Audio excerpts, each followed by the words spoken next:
Olá pessoal, eu me encontro neste momento caminhando pelas históricas ruas da cidade de Ternópil, capital da Oblast de Ternópil, no oeste da Ucrânia.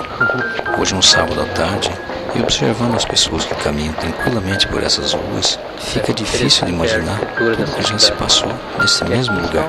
Essa região é o local de origem da maioria dos antepassados dos ucranianos que migraram para os Estados Unidos, para o Canadá e alguns poucos para o Brasil no fim do século XIX e início do século XX, e entre eles o meu bisavô Gregório. A princípio esse era para ser apenas mais um vídeo turístico mostrando as belas fotos e imagens desse belo lugar, mas dando um pouco mais da história daqui, achei que seria importante demais para ficar guardado apenas em meus arquivos e gostaria de compartilhar com quem quer que se interesse pelo assunto, seja descendente de ucraniano ou não, já que geralmente a história da Europa Oriental é um pouco menos conhecida do que a do lado ocidental.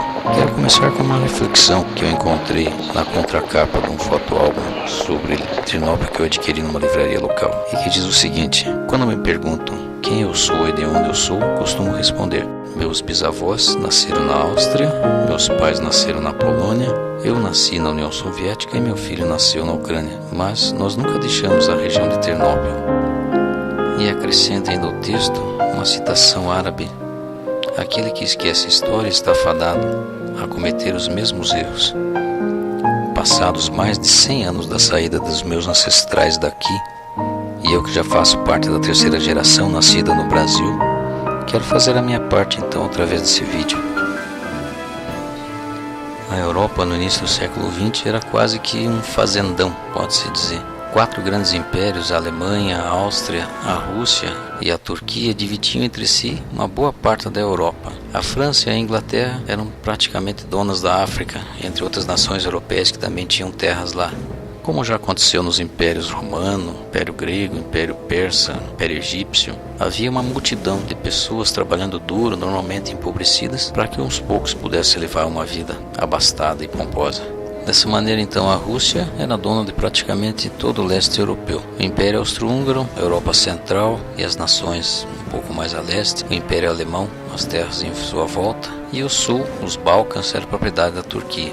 Para poder situar a Ucrânia dentro deste contexto, é necessário mencionar o Reino da Polônia, que junto com o Reino da Lituânia formaram uma união dinástica de importância política muito grande entre o século XIV e que entrou em declínio no século XVIII. As terras ucranianas estavam inseridas dentro deste território. Em 1648, após um levante, a Ucrânia conseguiu sua liberdade do Reino da Polônia, mas não conseguiu manter essa liberdade e foi obrigada a pedir ajuda para o czar russo, e através de um desastroso tratado, em 1654 a Ucrânia passou a ser propriedade do Império Russo. Por causa disso, a Rússia e a Polônia entraram em guerra pela disputa das terras ucranianas por 13 anos. Em 1667, as duas acabaram repartindo a Ucrânia entre elas. Por ironia do destino, a própria Polônia foi repartida em 1772 entre a Alemanha, Rússia e Áustria, surgindo assim uma Polônia russa, Polônia austríaca e Polônia alemã.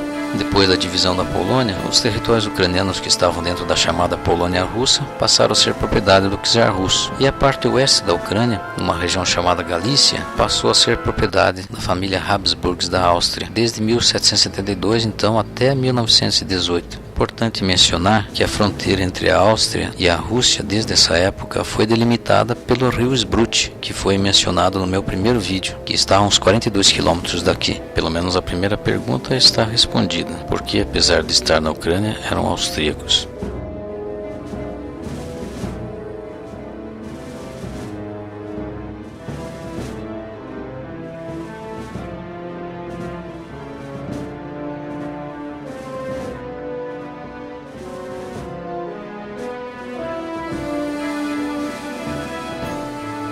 Se fosse possível voltar no tempo e andar por essas mesmas ruas que eu estou andando agora, com certeza estaríamos ouvindo o som das charretes, o trote dos cavalos, as conversas em alemão e quem sabe até ouvindo ao fundo uma valsa austríaca como essa que Strauss fez para o imperador Carlos I.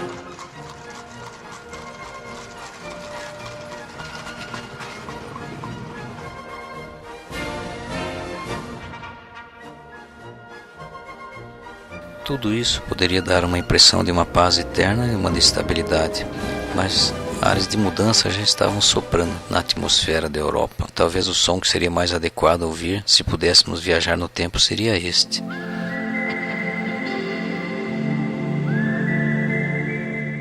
De fato, infelizmente, o som da valsa foi substituído pelo som da metralhadora, som do canhão. Tomei a liberdade de inserir o áudio do documentário sobre a Primeira Guerra Mundial para que a gente possa entender mais detalhadamente o que estaria acontecendo. Em 1879, a Alemanha e o Império Austro-Húngaro haviam formado uma aliança, à qual se juntou a Itália 3 anos mais tarde. Era uma aliança contra possíveis agressões da parte da Rússia ou da França.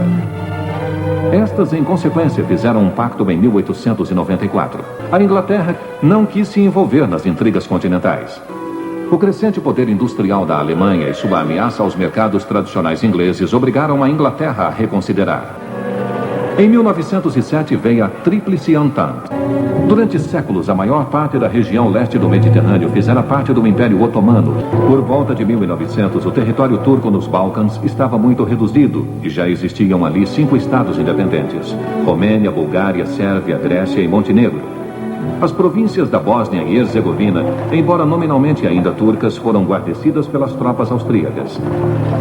Em 1908 houve um golpe de Estado na Turquia e um grupo de oficiais reformistas do exército, jovens turcos, assumiu o poder. A Áustria, temerosa de uma Turquia revigorada e apoiada pela Alemanha, imediatamente anexou a Bósnia e Herzegovina.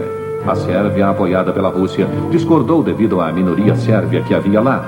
Os êxitos da Sérvia nos Balcãs alimentaram seus brios. O nacionalismo entre os eslavos da Bósnia e Herzegovina era o suficiente para lançar toda a Europa em guerra. Em 28 de junho de 1914, na Bósnia, capital provincial de Sarajevo, jogaram uma bomba em um carro que passava. Os ocupantes do carro conseguiram escapar com vida. Eram nada menos que o herdeiro do trono austro-húngaro, o arquiduque Franz Ferdinando e sua esposa. Inalterados, continuaram sua visita oficial. Algumas horas depois, o filho de um fazendeiro bósnio, Gavrilo Príncipe, correu na direção do carro real, disparou um tiro de pistola e feriu fatalmente o casal austríaco. Príncipe foi preso imediatamente. O ódio da Áustria no tocante ao atentado concentrou-se na Sérvia. Em 23 de julho, depois de consultar a Alemanha, os austríacos entregaram um ultimato à Sérvia. Os sérvios começaram a mobilizar suas forças. Isso fez com que Viena declarasse guerra à Sérvia em 28 de julho e também começou a reunir suas forças. Os trens com tropas austríacas começaram a partir. Mal sabiam aqueles entusiasmados soldados que, assim como seus trens, toda a Europa já começara a trilhar uma rota com apenas um destino: todos para a guerra. Em fins de julho de 1914, menos de 5 semanas após o assassinato dos herdeiros do trono, as tropas austro-húngaras começaram a entrar na Sérvia. Berlim advertiu São Petersburgo de que qualquer forma de mobilização russa em apoio à Sérvia resultaria em mobilização alemã e guerra. As armas austríacas começaram a bombardear Belgrado, a capital da Sérvia, em 30 de julho de 1914.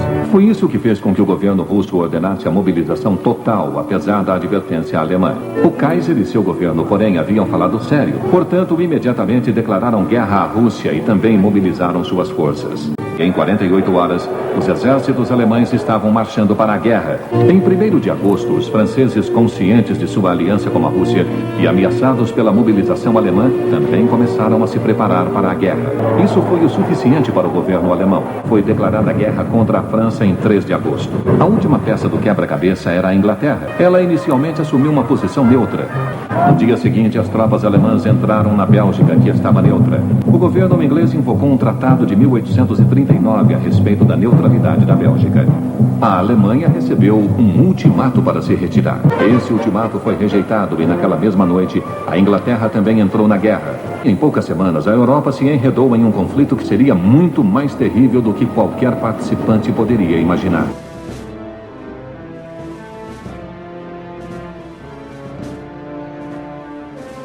O exército austríaco era um instrumento imperfeito. Possuía bons equipamentos, principalmente artilharia pesada, composto de homens de nada menos que 10 raças distintas, cada uma geralmente falando uma língua diferente. O exército russo era o maior da Europa, capaz de mobilizar 6 milhões de homens, mas também era muito desajeitado. Grande parte dos armamentos russos eram obsoletos comparados aos dos oponentes.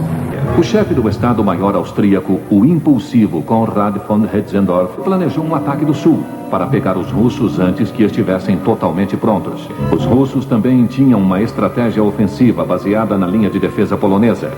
Um exército atacaria pelo norte e o outro pelo oeste. Uma outra força atacaria ao sul, entrando na Galícia austríaca para encurralar as forças austríacas ao norte dos Cárpatos.